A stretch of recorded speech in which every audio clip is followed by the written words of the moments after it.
Hey, Brian from SnakeBytes here. It's a crazy time of the year to be a snake breeder. And have you ever wondered what it'd be like to work at BHB? Well, I'm going to take you on a behind-the-scenes tour of our daily life. Then later in the show, I'm going to show you a few of the highlights of my favorite animals we've hatched so far. You're watching SnakeBytes.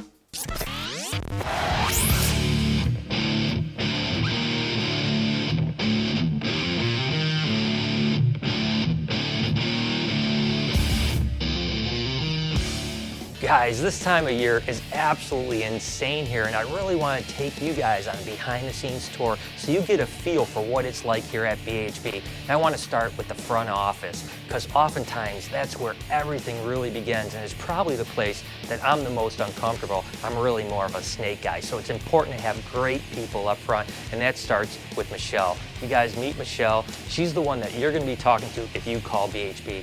You've only been with us for a short period of time. How are you liking it so far? Oh, I love it. I think it's so much fun, very exciting. Learn so much. A lot of crazy snake people out there. Have they been treating you okay? Oh yeah, everybody that calls up is very nice. That's awesome. Well guys, if you call, make sure you're nice to Michelle because she's really an awesome person. And I want to go ahead and go to Lori, who's usually not quite as friendly and perky as Michelle. So let's go check that out. What's the one animal that Brian has been trying to get but Lori refuses to allow him to have? A, gaboon viper, B, saltwater crocodile, C, kangaroo. Go ahead and answer down below in the comments and check back later in the show to see if you're correct.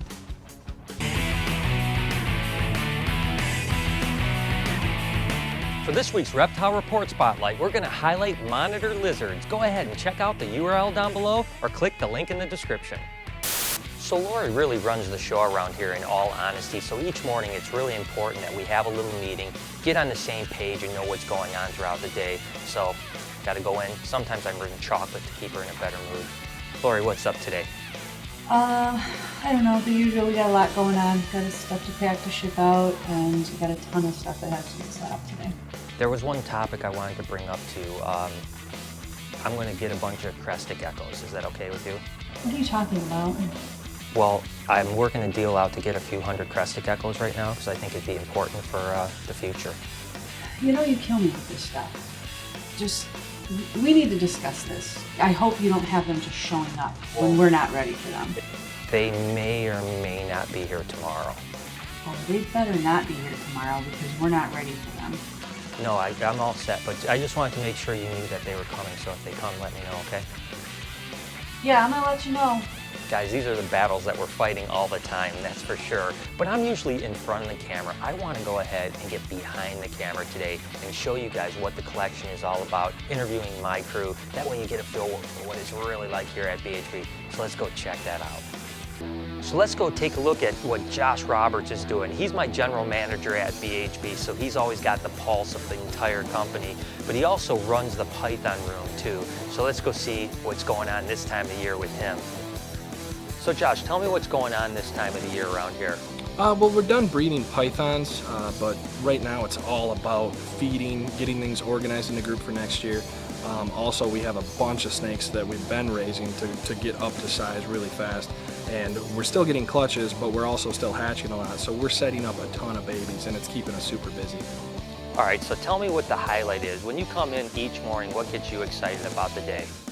Probably, you know, just the end product. I mean, we put a lot of hard work into raising and breeding our animals, so when we hatch stuff out, I mean, that's really the big reward. In fact, I'll show you one of my favorite hatchlings this year. This is just a pastel clown, but I'm a big clown fan. But just seeing this thing fresh out of the egg, you know, it's so bright. I think we have one of the best lines of clowns in the business. And I mean, this is the end product, and this is the reward. So this is what gets me going. Well, we all know that it's not all fun and just happiness around here all the time. What are the pitfalls of working at BHB? I don't think there's any pitfalls, you know, in working with the animals at all. I love that, but just making sure everybody's on task. Obviously, it's really important that everything gets taken care of very well. So just making sure all the animals are getting the care they need. You know, it can be a little bit stressful going from room to room and making sure everybody's going right. But other than that, I mean, I really can't complain because I'm living the dream. You know, this is what I love doing. So. Well, cool. Well, get back to work and we'll go visit Sam. All right, so Sam manages the Kluberg room, and I tell you, there's a ton of work in the Kluberg room because this is where we produce tons and tons of baby snakes. So we're gonna go ahead and get her idea of what it's like on a day-to-day basis. So Sam, tell me what a normal day is like here at BHB in the Kluberg room. This time of the year, everything is focused on getting animals back up to size before we can put them down for hibernation in a couple months. Everything's done breeding. We got a few clutches here and there, but for the most part, we're done, and it's just a matter of getting them lots of food in them. So I know there's a lot of Klubergs in this room, thousands of them, and it can get mundane. Show me a couple animals that you come in and are excited to work with every day.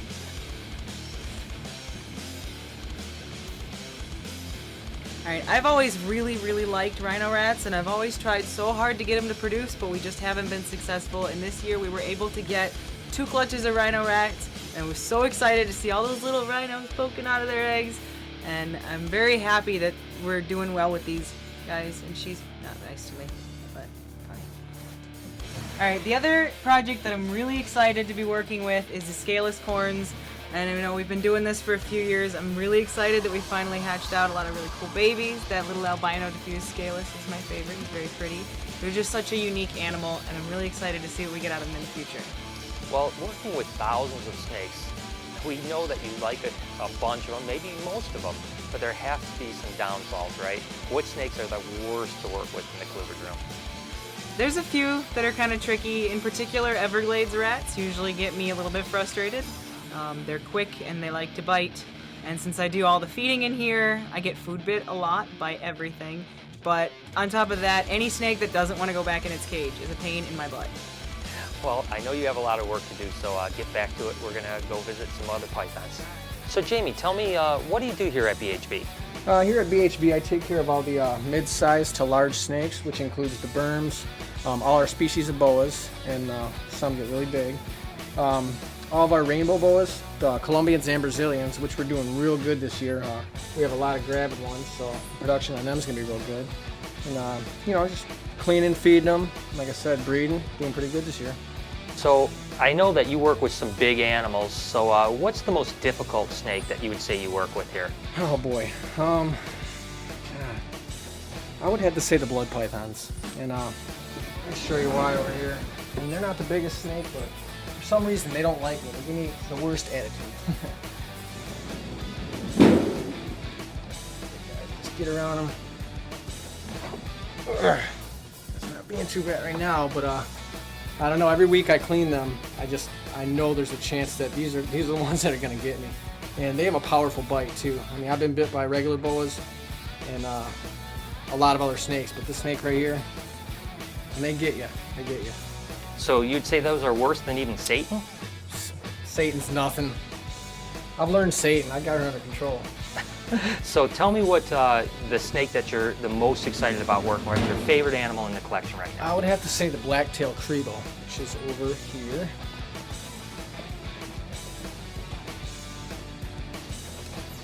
Now, the reason this is my favorite snake to work with, it's just a really cool snake. It's different from all the other ones in the collection, and it's just so placid, and it's almost like it understands you. So, you know, I never feel like I'm gonna get bit by the snake, never have. I don't think the snake's bitten anyone. But this is my favorite snake to work with. So hopefully we can start breeding these and, you know, work with a lot more of them.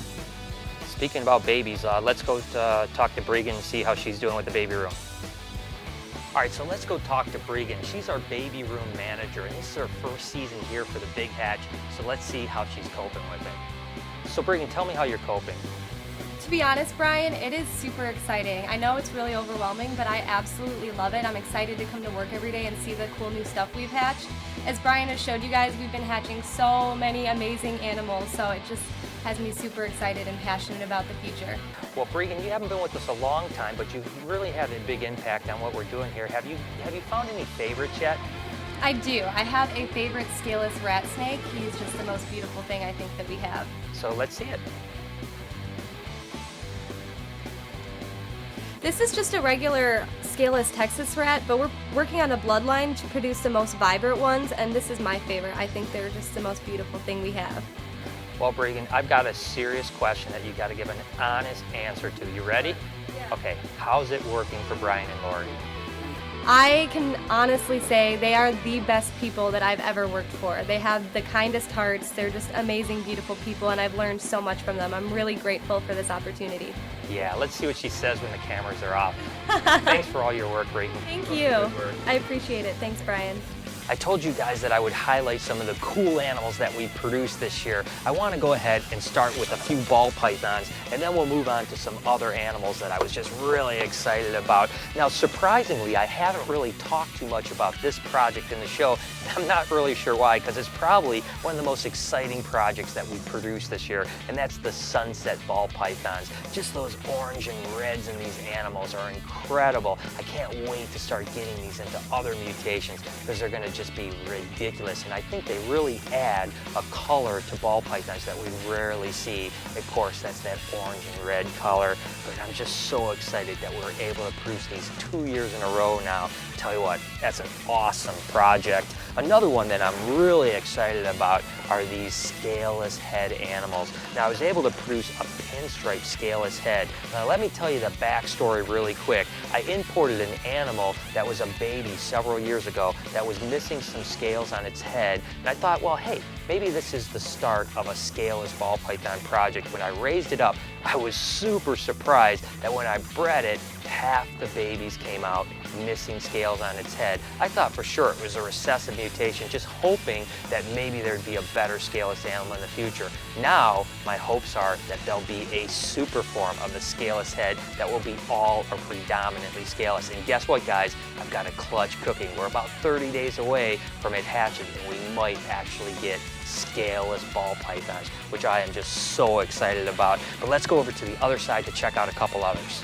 Of course, there's so many ball pythons that I've been showing off the last few weeks, so I don't want to spend too much time highlighting them, but there are a couple really special ones to me. This animal is really cool. It's a fire super stripe pinstripe. You guys know that I love the fire stuff, and of course the pinstripe is really special to me, seeing as we produced the very first one. So putting that all together, look at how clean and beautiful that snake is. Now, we've produced pinstripe super stripes in the past, but they haven't been as bright. Again, fires typically get better with age, so this guy should just absolutely pop here in the next 300 or 400 grams. And on the same ilk, there was a project I was really excited about working this year, and I was able to hit it, and that's the fire yellow belly red stripe. Now, the red stripe mutation is a co-dominant mutation, and there hasn't been a ton of animals that have been produced from it yet, although there are starting to be more and more combos now, and some are looking really good. But my favorite one to date is certainly this fire yellow belly red stripe.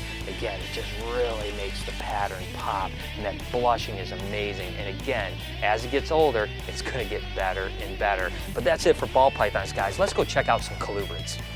We've been hatching tons of corn snakes and a bunch of really cool ones, but probably some of my favorite ones happen to be the charcoal sun-kiss. I just absolutely love the way those two mutations mold together. Now, the charcoal is a type of anuthristic, so it's lacking the yellow and the red pigment, and then of course the sun-kiss gene comes from the hypo sun-kiss ocates, but together they're just really beautiful. And speaking of a beautiful sun-kiss, we hatched out this lavender sun-kiss, and this thing absolutely blew me away. I love it to death. Just those pinks that come through with the lavender, and again, that sun-kiss pattern just makes it really cool. But again, I've got a lot of corn snakes. I just want to show you a few more before moving on. I've talked about Tessera corns a lot in the past because they're one of my favorite corn snake mutations, but these guys are absolutely smoking hot. These are actually ultramel Tesseras. Now, the ultramel is an allelic animal that when bred to an albino, you'll get more ultramels, which is kind of interesting. And of course, the Tessera is a co-dominant mutation, but together, they're absolutely beautiful. And we've been fortunate to do a handful of Tessera stuff this year that's been really exciting, and I was really happy to see this snow Tessera. They're really cool. The snow corns are always just a beautiful snake in its own right, but when we mix that really cool stripe and intricate pattern, it makes it unbelievable. And again, you can produce a lot of them because you can breed that snow Tessera to snows, and half the babies are going to come out snow Tessera, so they're really a powerhouse animal. And I tell you what, this animal here was really cool too. I can't wait to see this thing when it's an adult, because I can just tell the soft colors of it just are going to really be incredible. This happens to be a striped ghost diffuse corn. The stripe and the ghost are both recessive as well as the diffuse, but the diffuse gene is a little bit polymorphic in the sense that the better diffused animals bred together get better and better. So again, this is going to be an awesome animal, but it's not all about snakes. I've been hatching some pretty cool geckos I want to show you guys right now. It's been a pretty good year for us for leopard geckos, and I just want to show you a handful of things that I'm pretty excited about. We've been working a lot with the white and yellow animals. Now the white and yellows are actually a codominant mutation, so it's really cool when you start mixing them into things. This happens to just be a hypo white and yellow here, and it's pretty cool in its own right. But I tell you what, when we took them into Tremper Albinos, we produced these guys here. Now this again is a Tremper Albino white and yellow, and you can see it also has that really cool bold stripe to it.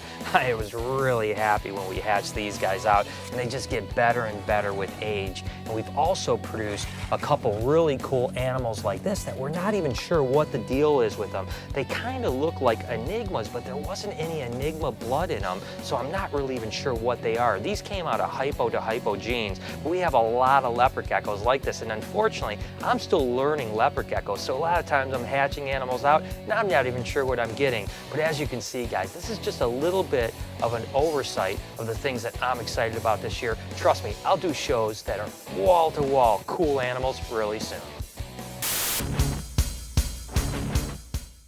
What's the one animal that Brian's been trying to get but Lori refuses to allow him to have? If you said C, kangaroo, you're 100% correct. Good job. Alright guys, we've been having a crazy debate here at BHB about what you would do if you encountered a bear in the wild. Now, I want to know your guys' opinion. Would you try and run from the bear, or do you think you'd have a better chance playing dead? Or, you know what, I think I'd probably try and fight him, because I think I could take him. Leave a comment below and let us know. So there it is. I hope you guys enjoyed the show. It certainly is crazy around here this time of year. If you want to follow any of our animal adventures, just make sure to hit us up over on Facebook and Twitter at SnakeBytesTV. Till next week, you've been watching Snake Bites.